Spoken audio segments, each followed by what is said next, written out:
Diana, is that art behind you? Yeah, Bill, it is. It's funny to me because it's the word art.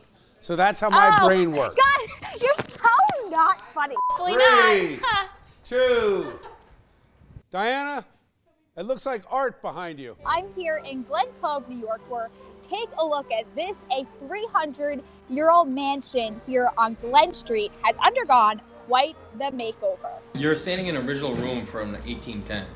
So of course it's gonna leak a little bit. First City project is a brainchild of over 100 artists. They brought graffiti from the streets to this otherwise traditional Long Island city. I painted the first piece in the house and they kind of just got out of control. The home stood abandoned until the owner bought the place in 2016 with plans to open a restaurant. But before he does that, he did this. We came up with the idea to have artists come in and bless the house with different styles of street art, graffiti, gallery artists, photography. The walls inside are covered in rainbow graffiti, with the walls spray painted with everything from zombies to robots, and then this. From senior center come who works said, oh, this is so ugly or something. But outside, that's the real controversy. In turn, I think the negativity actually create a lot of curiosity. Since the house is a landmark, if you want to put anything on the outside of this house, you need to get city board approval, something the owner says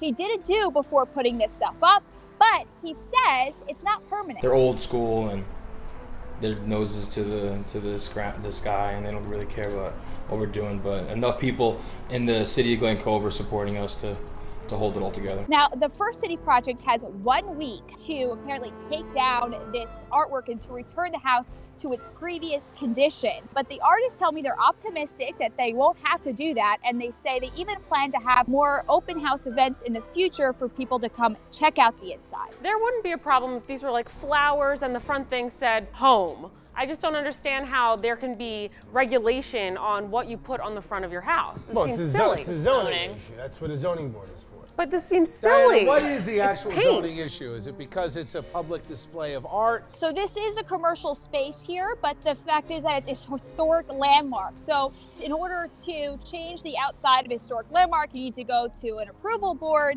and then that person tells you how you can change it. You don't need zoning laws to tell you that that just doesn't look right. That's just really ugly. That's not art. That's not nice.